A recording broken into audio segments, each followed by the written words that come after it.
Before I even get going on this, I want to preface it and make a few things clear. First of all, I am not the author of the entries that will follow.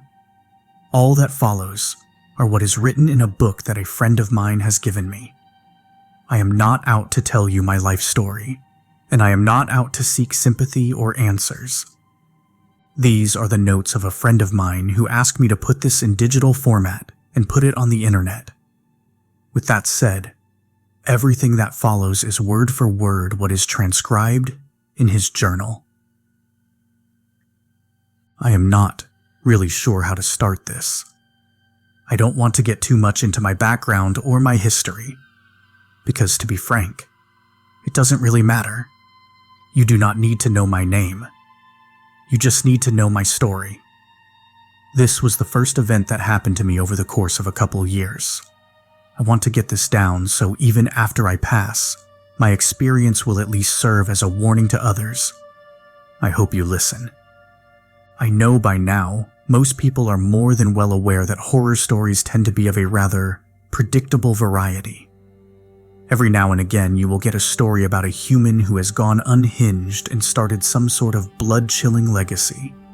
But by and large, we focus on a few traits that are static and only change marginally by culture.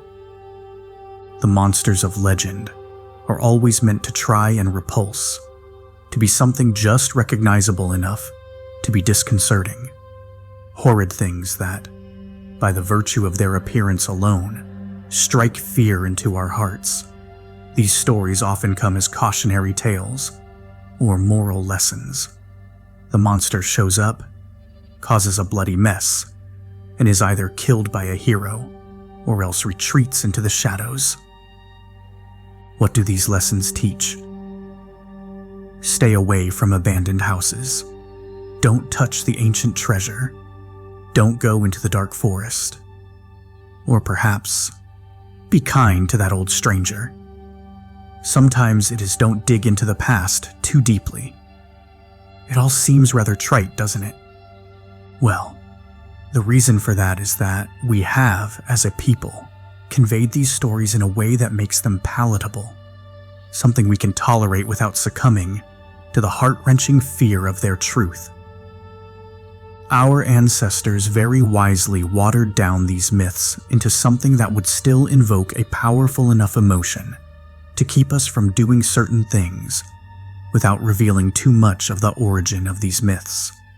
Stories, or rather words, hold a power that most people are simply unaware of. That, most simply, do not understand or do not want to understand. It is why I take such care in the words I am choosing to use here. Not many people ever take the time to consider where the stories about these monsters come from.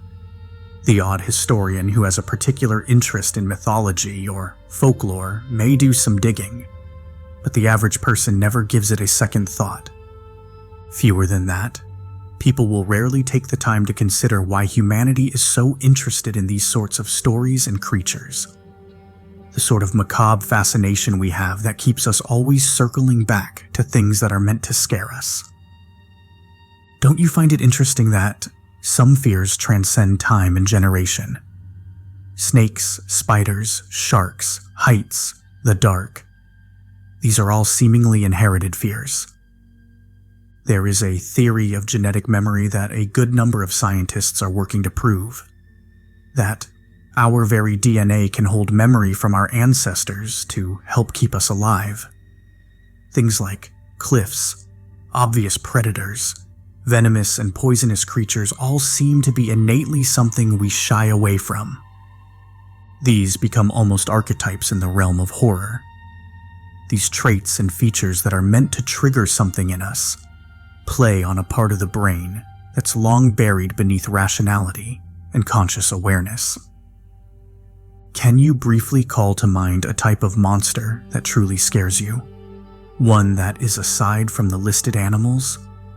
Perhaps a black slimy thing that slithers along the floor and walls that is seen only to you? Or a hulking beast with needle teeth? It might take the form of a human, but distorted pale white skin, sunken black eyes, maybe hairless or covered in thick, coarse fur. Some of these have obvious connections. Pale skin and sunken eyes are related to death and the decay of our bodies. Disease and illness that comes with them is likely what sparked that. The traits of animals like long claws and slobbering maws are pretty clear as well. Perhaps I'm being too indirect with my meaning here. These fears that seem universal, that cross-culture and generation all have things in common. In particular, one thing that manifests in countless ways. They are grotesque distortions of what we know of as life. They are malformed entities that are just recognizable enough to register with our brain, but clearly and almost mockingly distorted to strike us. These things, whatever they are, have been fashioned to be this way. To be something our mind knows and yet does not understand. It is part and parcel to the nature of these things and where they come from.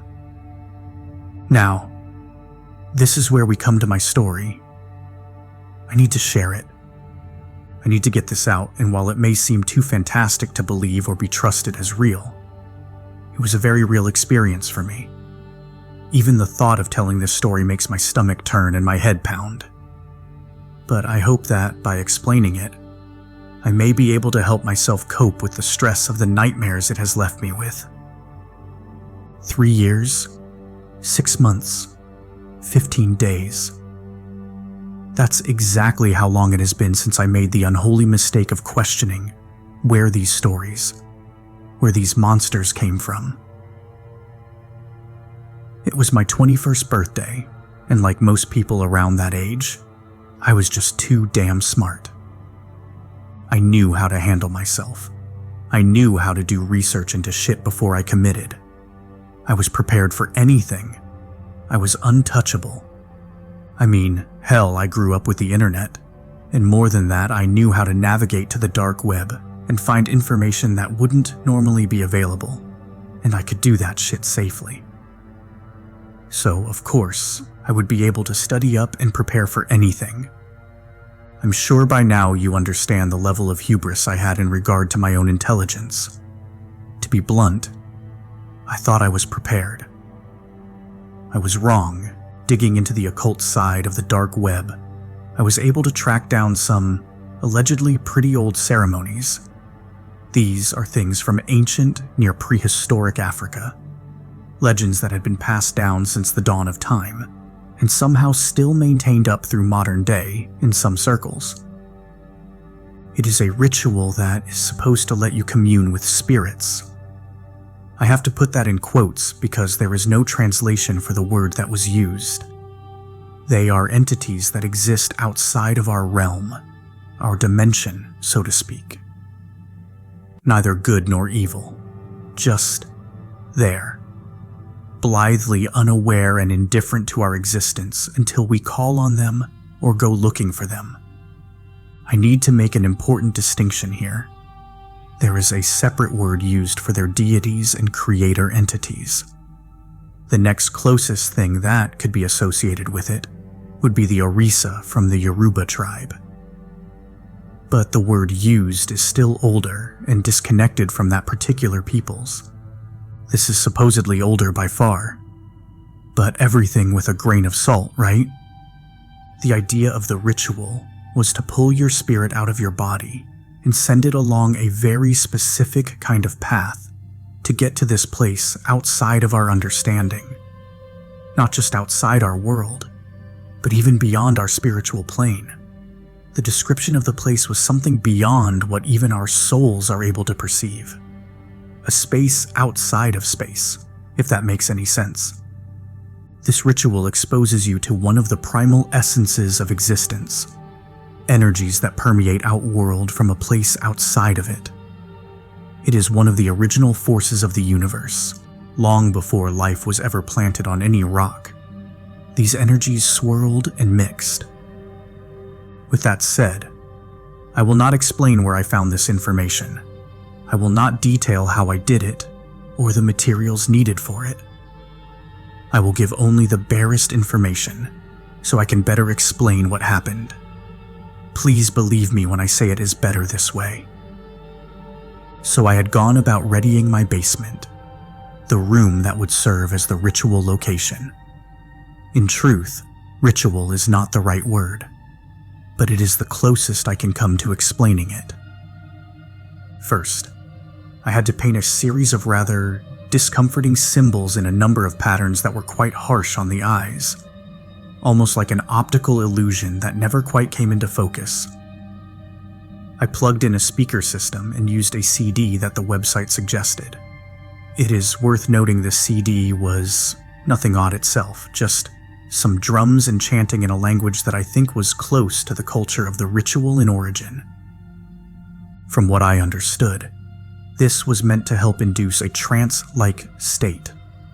Supposedly, old-world shamans, or witch doctors, would do this for those wishing to go through this experience.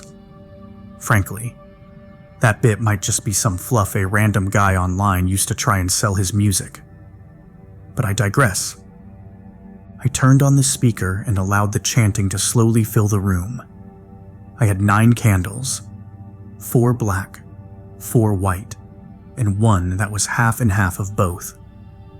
They were made of unscented beeswax, as it was stated they were supposed to be made of only natural ingredients. Again, it may be that someone was just trying to sell something, but the way I saw it, in for a penny, in for a pound, right? They emphasized this as critical, as any excess stimulation of the senses could make this more difficult to perform. I placed them within the prescribed sigils on the floor around me, flicked off the lights and sat in the middle of a small circle and closed my eyes. I turned my attention to the music, letting the rhythmic drumming slowly pulse through the room and envelop me. The chanting and drums seemed to carry away the sounds of anything else, wrapping me in heavy darkness, not only of light but lack of any other sounds. I sat there, swaying ever so slightly to the music, time ticking by slowly. It felt like hours, and I was losing patience. I don't know if astral projection or a face from the candlelight, or maybe some kind of cosmic voice, but nothing happened. I sat until my back ached and my muscles screamed to be stretched. It felt like I was sitting on needles by the end of it. So I stood up frustrated and stretched out. I yawned and arched my back, cracking a few joints. When I opened my eyes, it felt like I had been asleep for hours. I felt groggy, like I had just woken up. Blurred vision with the eye gunk that is ubiquitous with good rest. I wiped my eyes, quite a bit surprised. It surely had not been that long, and I definitely didn't fall asleep. Looking to the candles for some measure of time, I could barely see their light flickering against the darkness. They seemed to barely project any light at all, almost as if the darkness itself was opaque. As I moved to turn on the lights, the candles breathed their last and flickered out, vanishing silently into the void. It took me a moment to adjust to the now undisturbed dark. As I did, I could make out small, gray spot-like flecks floating in the air, like motes of ash or churned seawater. These small floating dots hung suspended, floating on unseen breeze. The longer I stared at them, amazed at the sight, the more clear they became, until they began to shine like tiny, distant stars. I reached out to grab one, captivated by their minuscule beauty. But just like the stars of the night sky, they seemed to be infinitely further away than I could ever reach. The darkness was heavy, thick in a way that seemed to passively absorb light. The tiny pinpricks that glimmered like white embers barely gave me enough light to see the outline of my hand. This, despite the fact that more and more of them seemed to be blinking into existence with every passing second. I looked around, becoming aware that my feet were no longer touching solid ground. It was a sensation I cannot fully explain. I felt weightless, but still held a very distinct sense that below me was a solid floor.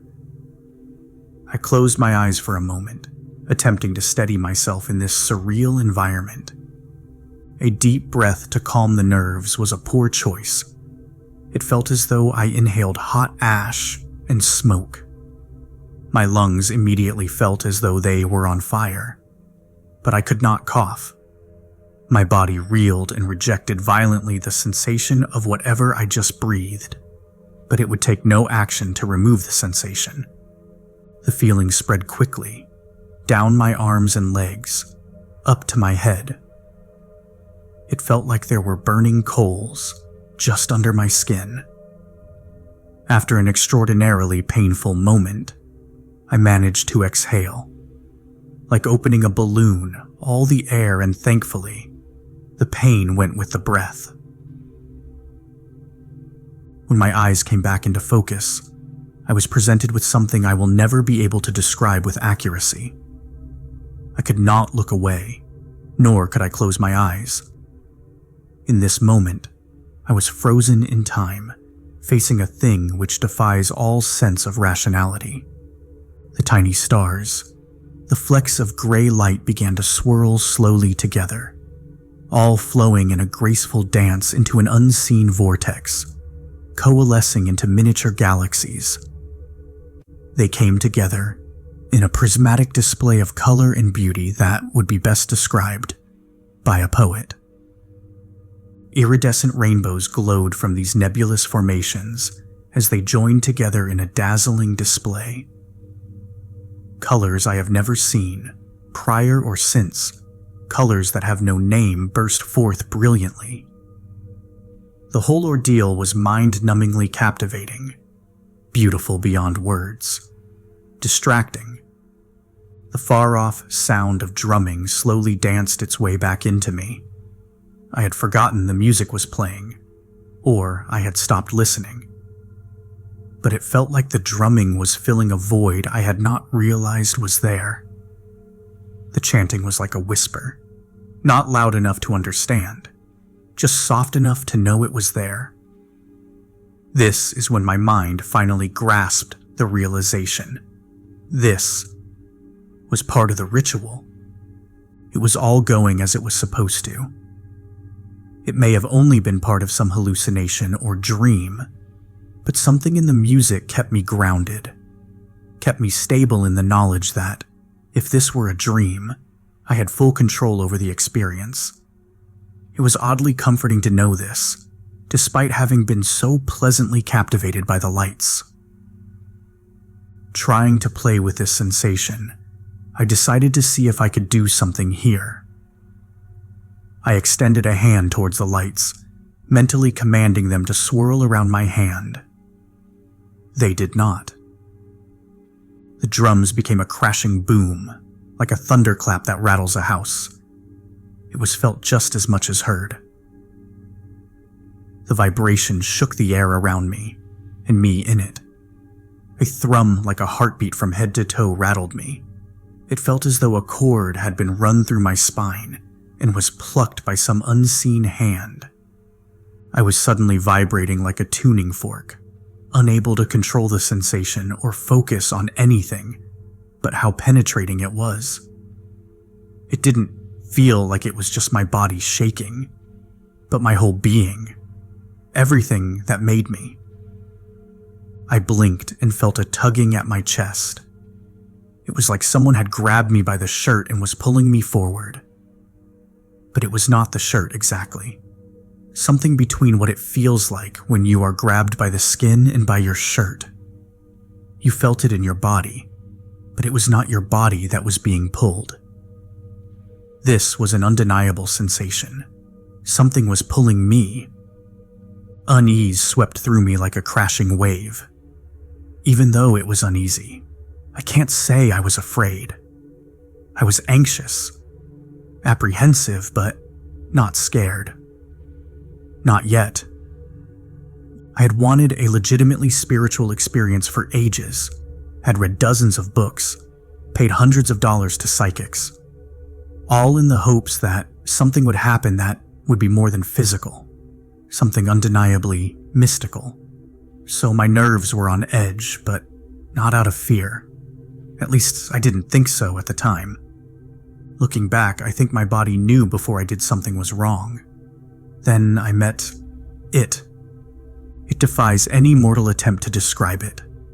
Words are simply not made to explain things such as this. But I will do my best. Eyes and teeth. A gaseous, solid galaxy of tentacles and spikes, scales and fur, flesh and plasma roiling together in an ever-churning mass of everything and nothing. It was insanity. It is chaos. Its eyes, endless in variety and size, color and depth, seemed to hold all of creation within them. Each one held those swirling motes of light I had earlier tried to command. They gave the impression of seeing everything, while seeing nothing at all. Milky, glossed over with eons of time inexpressible. These sensations came viscerally from a place of feeling, just knowing by looking at this thing.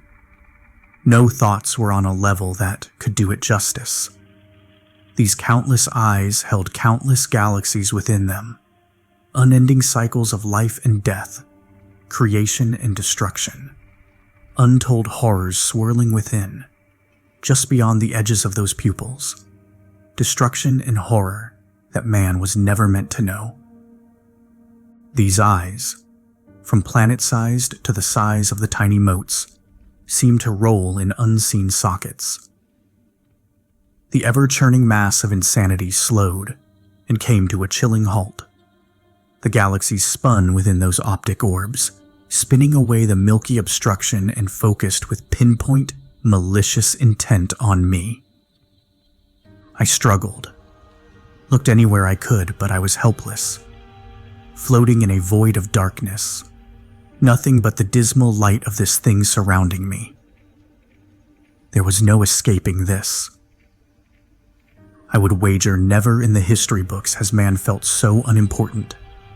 Not before kings, nor mountains, nor the void of space itself has the utter insignificance of human life ever been felt quite as profoundly as I felt then.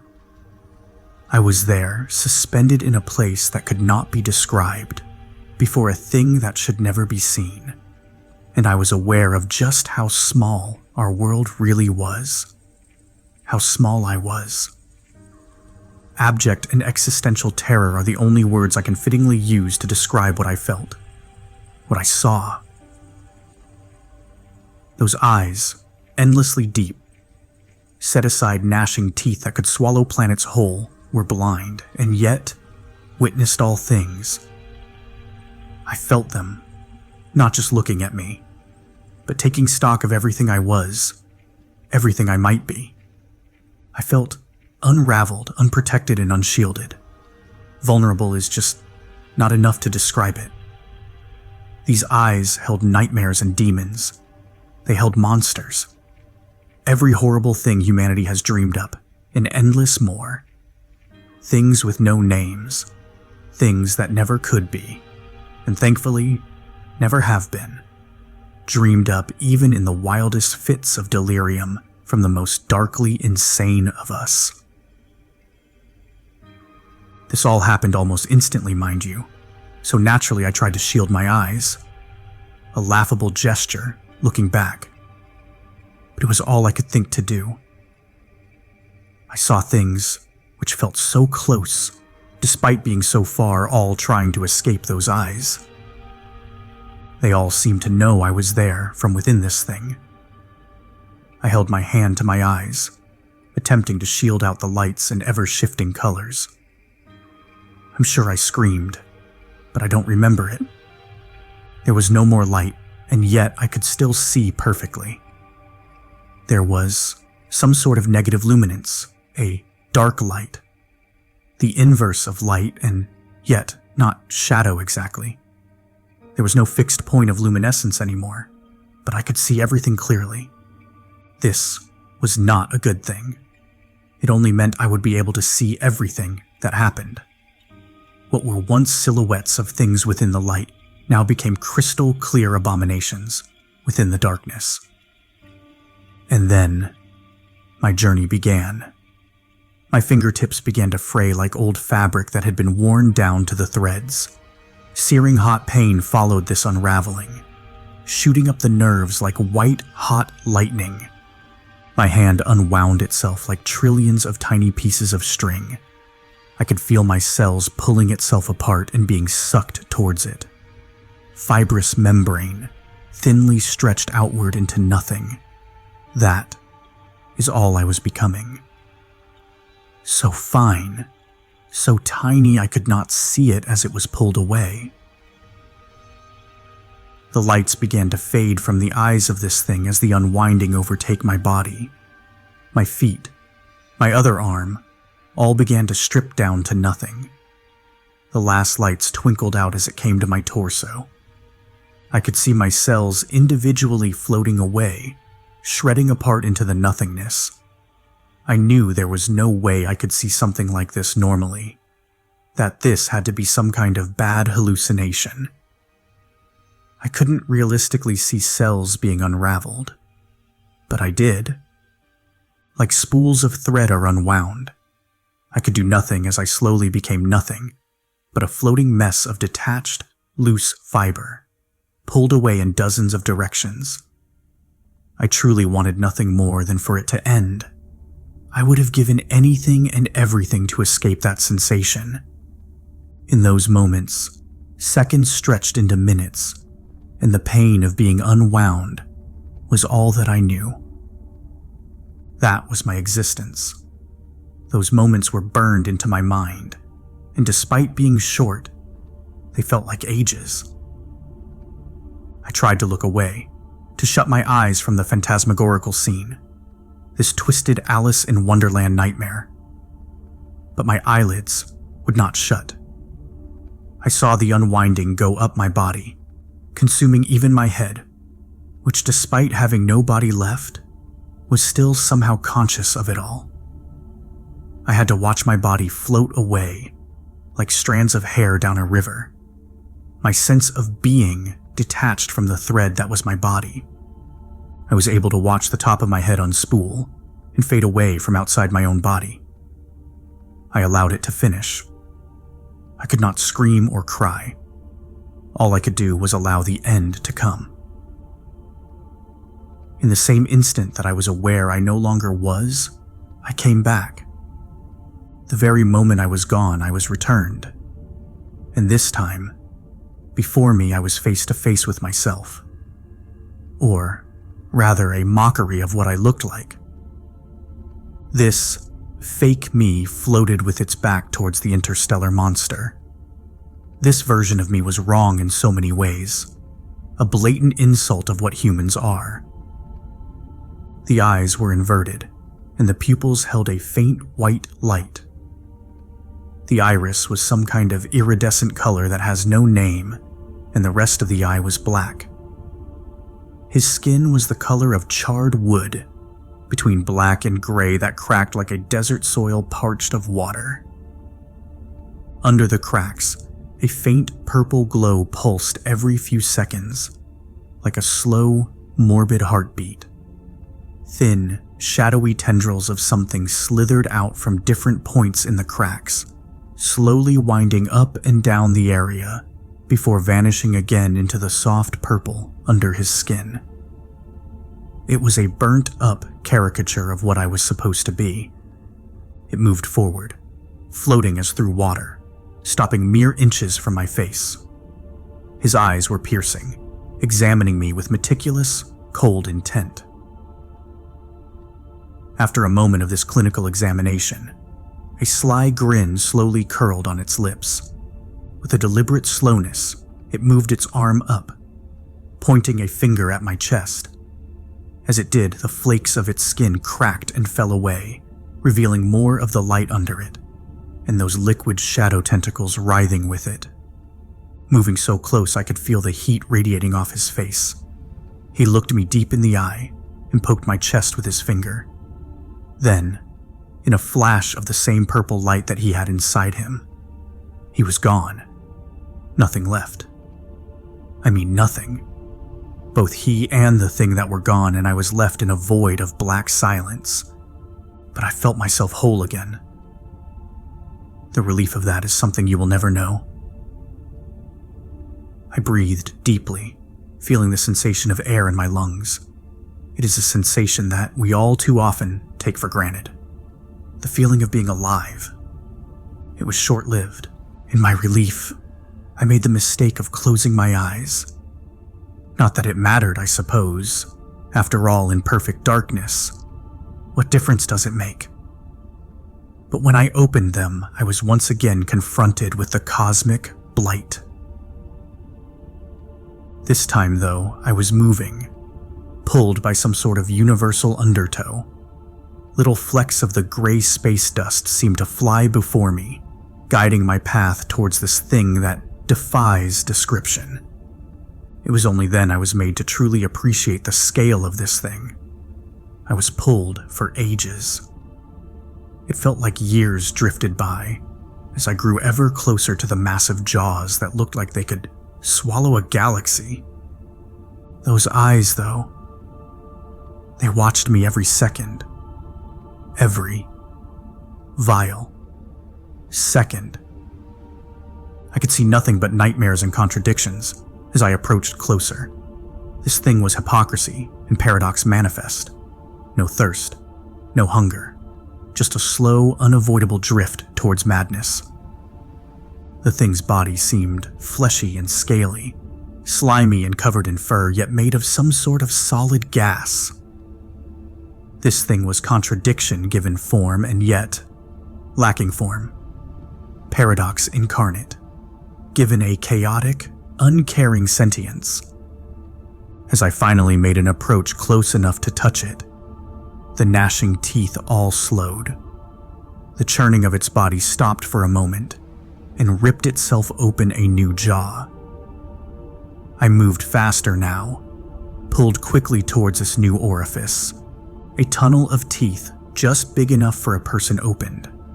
A mouth just big enough for me.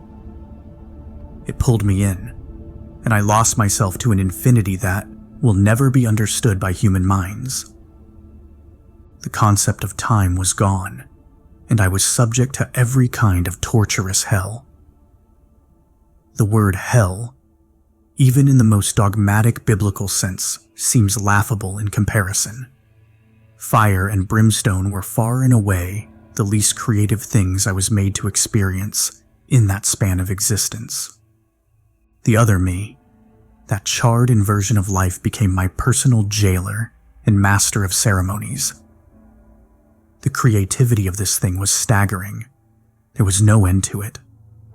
One strange pain after another, forever happening again and again, all at once and never at all. Being pulled away into nothingness, crumbling to dust, burnt alive by icy flames that froze as they charred. These were just a few I experienced.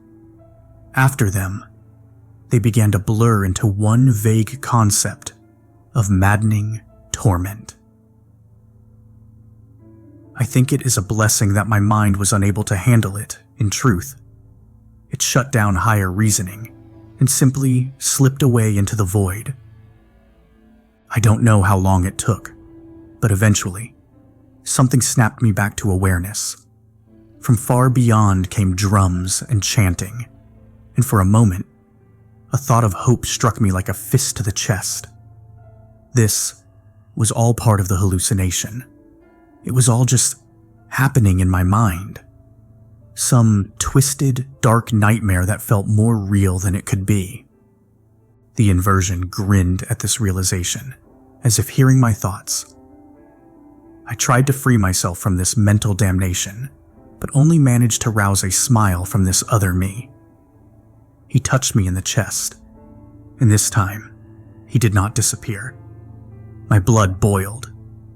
I could feel it churning in my veins. I cannot express to you what that sensation was. At my pain, It grinned like a child watching a magic trick. My brain tried to send itself into unconsciousness to avoid the pain again, as it had in the previous nightmares. But this thing would not have it be so. He turned his head to the side ever so slightly, as if to ask, "What's wrong?" I could see the steam rising from my skin as it began to blister and boil, and yet my body refused to die. It took only a moment for the moisture to be gone, and I could see what was happening. My skin dried, flaked, and crumbled into a sick mimicry of the other me. It was making me look like him. I don't know how long this lasted, but I know what followed the parade of torture. This particular event was followed by a display of terrifying significance. And this is why I was subjected to remembering all this. I need you to listen to this. After this other me had subjected my body to such undefinable evil, it brought us to a field. A wide green field on a planet that is akin to what you see with spray paint artists. Massive planets and suns in the distance. Colors of all varieties intermingling, creating what would be, in any other circumstance, a rather breathtaking view. It spoke in a voice that sounded somewhat distorted, a close approximation of my voice, but as if millions of people were whispering it in unison. "Watch." I felt my own mouth move as it said this, and to this day I'm not sure if it really was the one speaking. On the field, a man appeared, or rather, something like a man. A caveman, perhaps. He had hunched shoulders, a massive brow, and was mostly furred. He looked around, confused, but relieved. I recognized the look of respite he had, the same relief I felt when I was brought here. Beside him stood, well, a version of him that matched my own dark twin. Charred and disgusting, it spoke in words I can't understand, gesturing at the field. Then it was gone and the man was left alone. This man then looked to the spot showed before him and seemed to genuinely concentrate. The air rippled, flowing like someone had cast a stone in water, and small sparks of that damn light swirled out from it. A furred claw reached out, followed by a massive, fanged snout. Within seconds, something that could be vaguely recognized as a massive, monstrous wolf had pulled itself from the void. It stood eye to eye with the pre-human, slathering jaws inches from him. It had a massive ridged back with thick, coarse fur that tapered into a whip-like tail. The man, for his part, was utterly terrified and unable to move. Then, just like that, he and his creature were gone. A second later, another person, similar to the first, appeared and went through the same process. But from his little ripple came a beast that looked something like a fanged Bigfoot. I think you may understand the direction this takes. I was forced to sit and watch everyone, every single one, every monster in the history of mankind, from ancient fears like little pygmy things that sit in trees, to beautiful human-looking things that lure people to a watery death. Several forms of demons were created here, and some just versions of animals that were already real, but magnified, influenced by personal fears. But these did not happen all sequentially. Many people were forced to repeat creatures. They would pull from the void a thing I had seen previously. In this case, the monster would form, then retreat into the void. This would be followed by their dark duplicate grabbing them and vanishing briefly. They would return after a moment, shaken and often crying. Then, they would start over. Some people took dozens of tries before something new came out of the void. I looked at my counterpart, who had been ever present since the beginning of this nightmarish cavalcade. I understood, but it was not finished. I was made to watch all of them come forth. Every nightmare humans have ever conjured up. They all came from this place, from this thing at the edge of reality. Interestingly, I remember when my sanity began to slip again. It felt almost comical for a moment before I was snapped back to my senses. You must understand, this process took ages. Countless eons passed on this field watching humanity dream up its own nightmares.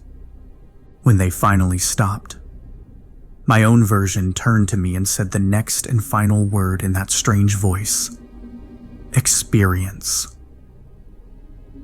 In an instant, I could feel my mind being torn through like a starving animal looking for food. Claws scraped the inside of my head and shred my mind into tatters. Whatever had been holding my grip on sanity was gone. I instantly was forced to recall everything I had experienced up to now. My own nightmare creations began. Everything I knew, read, feared, thought about was brought up and formed before me. It started with a faceless man in black. All I could do was laugh at the insanity of it all. A white-faced child, eyes wide with manic grin, wielding a knife popped up. A monster with tentacles and eyes writhing around. I recognized it, and could only bark with laughter as both of them did what all the other repeat creatures did to the others. They vanished, and my inversion would grab me, throw me some new fresh nightmare, and bring me back. Each time was just as awful as one might expect, and yet couldn't hold a candle to the experiences leading up to here. So I could not help but laugh every time I should have died. After a while, I stopped resisting and just let the thoughts pour out. At some point, I realized the planets and stars in the distance had been replaced by those fucking eyes. Those eyes that see everything. Massive tendrils wrapped around the small planet we were on, watching, blithely indifferent to my suffering, but eagerly awaiting the result of my time here. Eventually, it came to an end, and the other me stood before me, that smile still plastered to his fake face. The pain was finally over, but the job was not finished. He didn't say anything, but I understood what was next. The eyes blinked away, and I was left with him alone. Now I have to make a new one? He shook his head, his grin widening.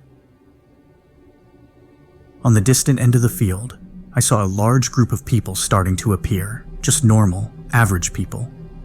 They seemed confused, and all ranged in age from young to old. No one thing seemed to bind them together, save their confusion as to where they were. He pointed over my shoulder then, and I saw a single eye on the horizon, watching unblinkingly. The parody of my voice came from him again, the sound of millions of people mockingly imitating one voice in unison. To stay here.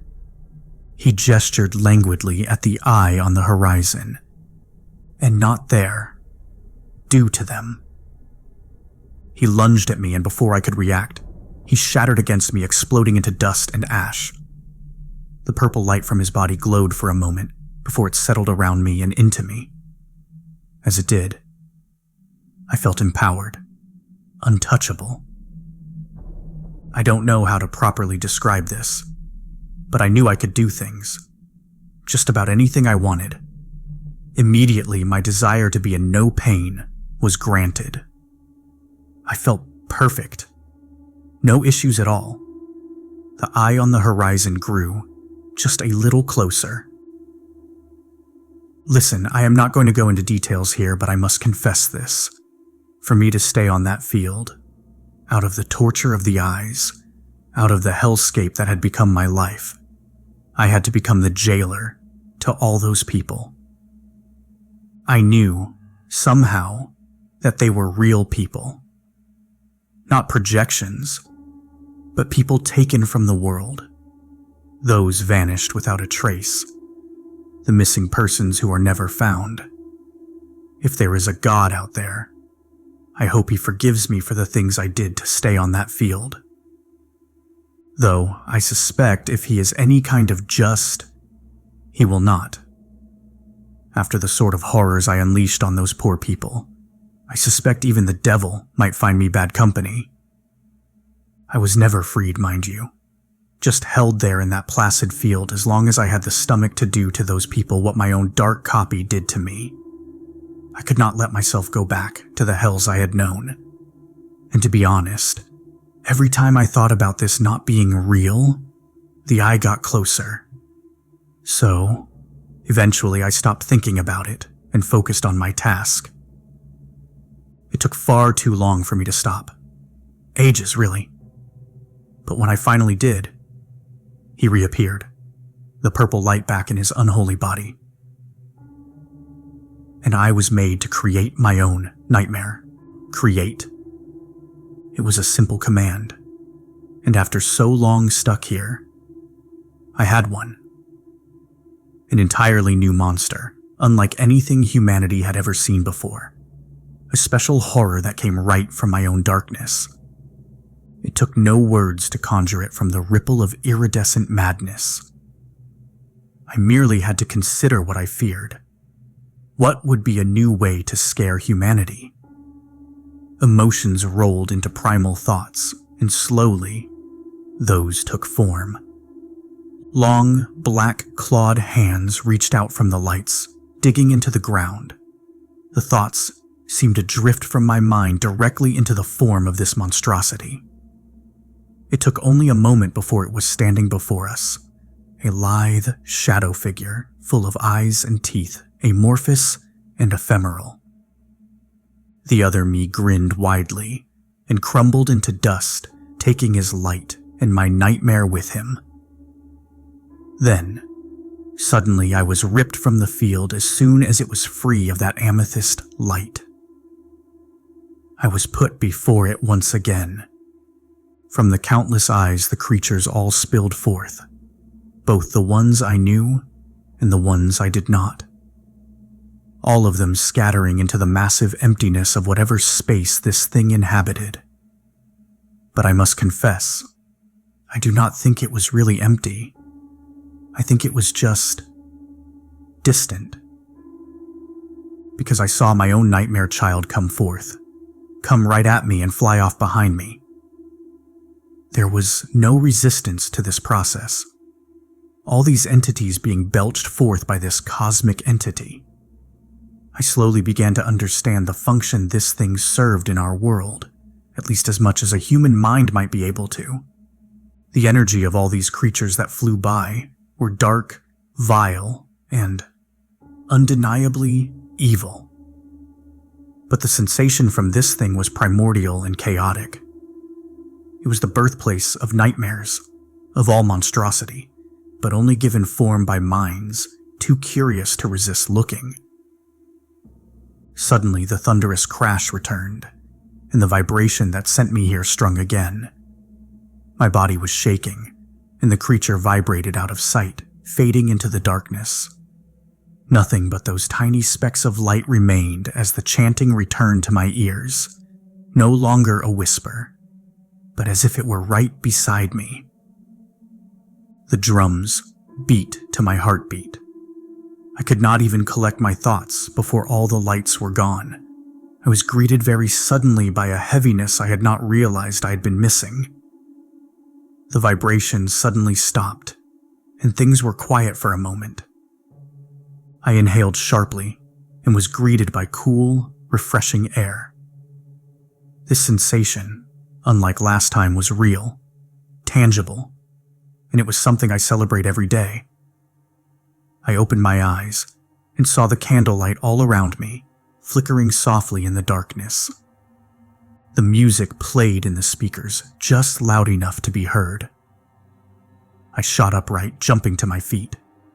My body felt fine, not an ache to be felt, nor scar to be seen.